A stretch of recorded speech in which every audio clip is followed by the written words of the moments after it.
realistic man-to-man combat in front of a crowd of thousands that are just chanting your name, and suddenly everybody wants your help with their Latin homework. Yeah, that kind of sums up my week. So I'm not even a Ready Aria. As you can see, I'm clearly a Thracian. But they want the net and trident, they get the net and trident because that's what pays.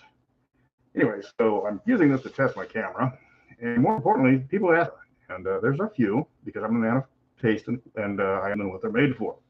So here are the 5 books that I recommend. It's Sourcebook, or I've got a match in about an hour, Big Blue, so I'm just wearing it to get used to it. It is really heavy. It's always a bit laggy. So if you're looking for good source books for D&D that aren't Mystara related, I have the ones that I always try.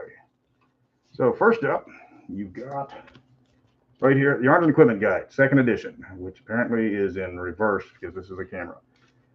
It is, as you can tell, just a bunch of list of weapons and stuff, but it's comprehensive. It's got every piece of armor. Crap. Let me see if I can turn up the volume. Yeah, I don't know what's going on with the volume. I thought this was going to be funny. But let me see. If I have a choice, I can either be heard or I can, yeah. I don't know why it's buffering. Yeah.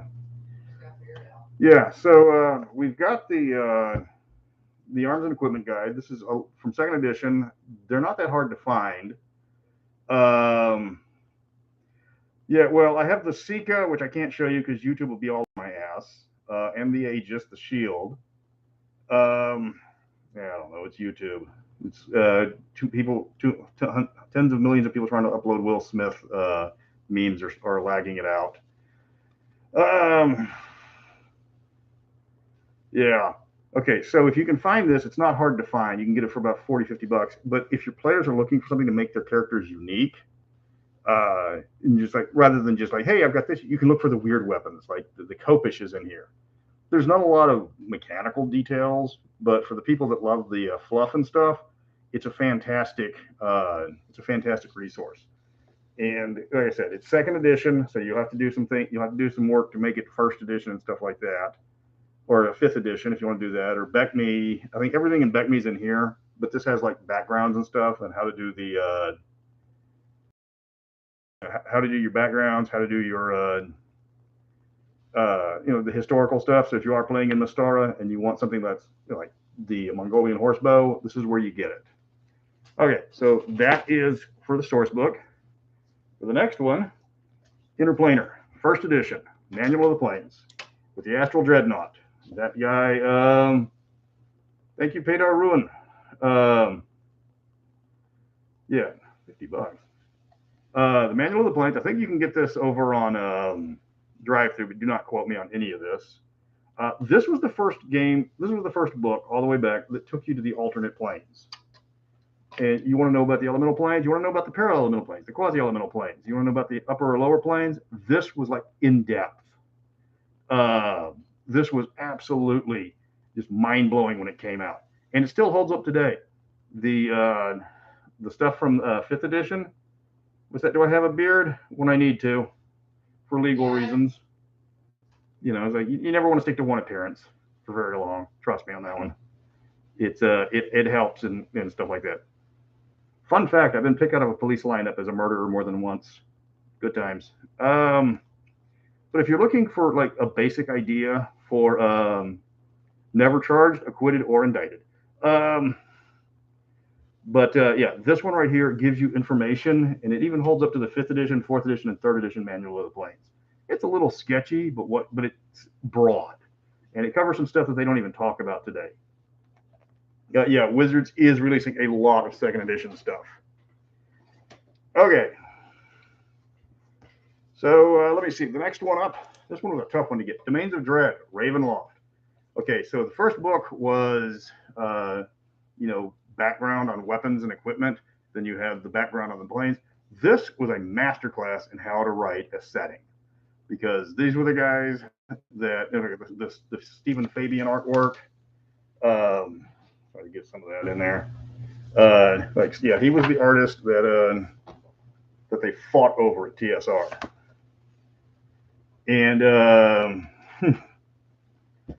then it's just beautifully written. I mean, you can read it without having to play it. It's just that well done.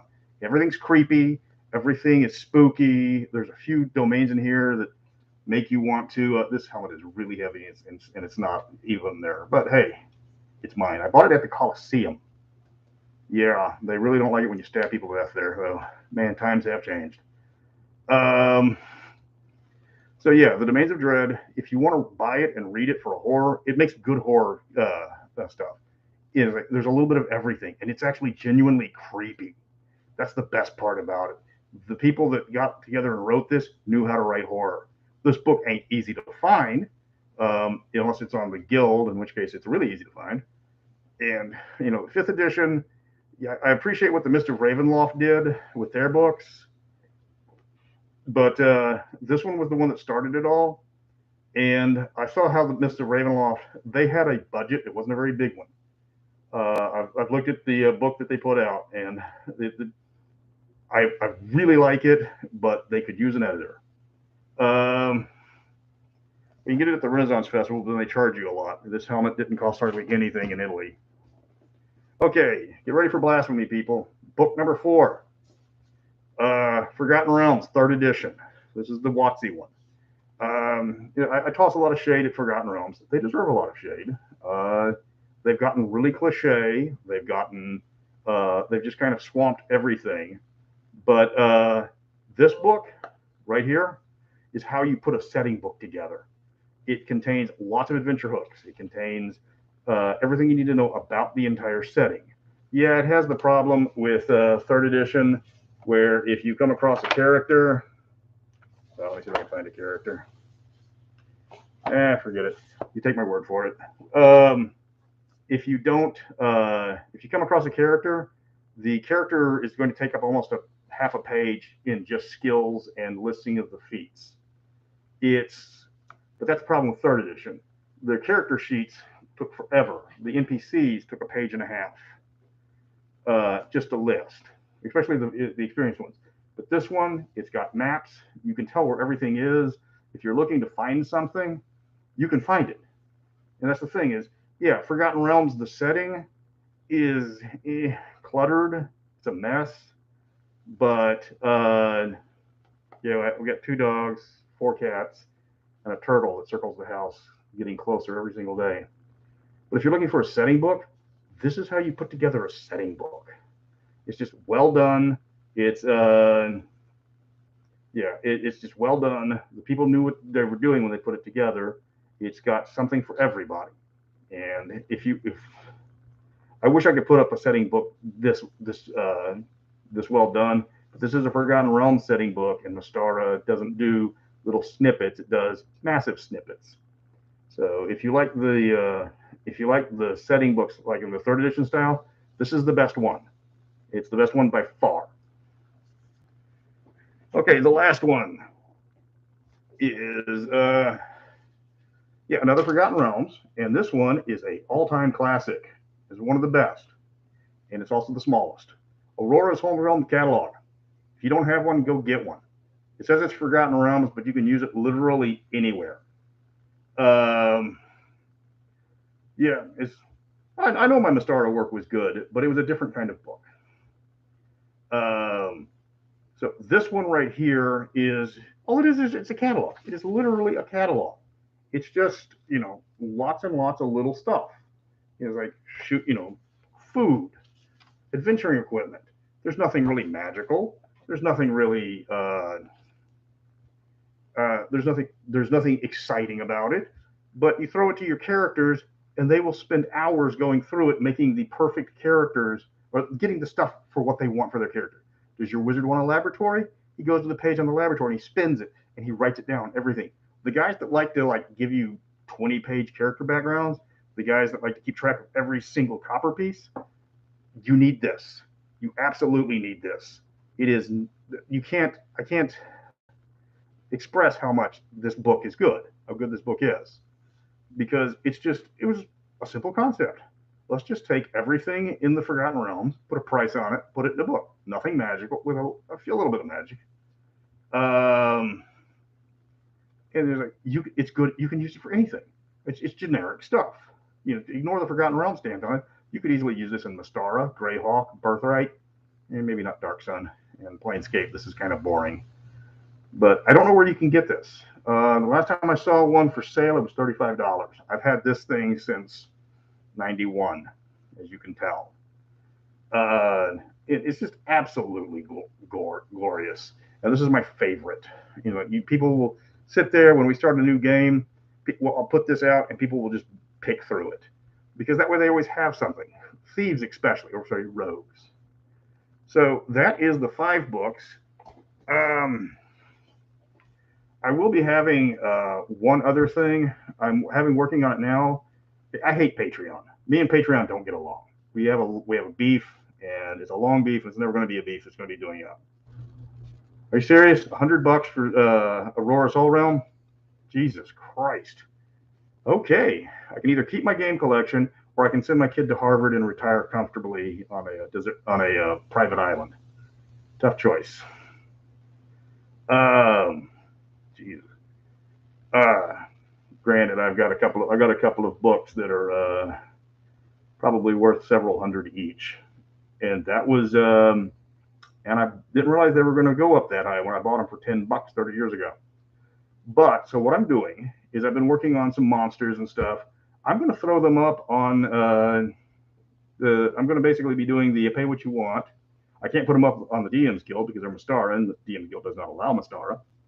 So I'll put them up on the YouTube channel. We'll put them up on the community thing. You can download them. There's going to be some new monsters I'm working on. They're from the Dimension of Nightmares, because we were working on that. And you donate. If you want to donate money, that'll help you. I can buy more artists. I can buy more art, so I can make more monsters, and we can put this thing together one piece at a time. And I'll put up the PayPal link whenever I put these things up. But eventually, I'll just be putting out one-page D&D stuff on YouTube, and see what we can do, because I want to make more, but I want to make it high quality, and art costs money, and quality art costs more money. Like every $50 I do, I can pay another artist. Maybe at the end of it, I can put it all together and make a book. These are going to be unique monsters. That's not bad acid trips. It's more like if I eat pepperoni pizza like 10 minutes before I go to bed, that's where I get my inspiration. And it's like, I don't want to do Patreon, because Patreon can turn off your channel for whatever reason they want. Or when you complain that somebody's taking your money but not providing any content, they tell you to suck it up, Buttercup. And then you have the bank stop payment because they're not providing you with what they promised. But Patreon still keeps taking your money. So,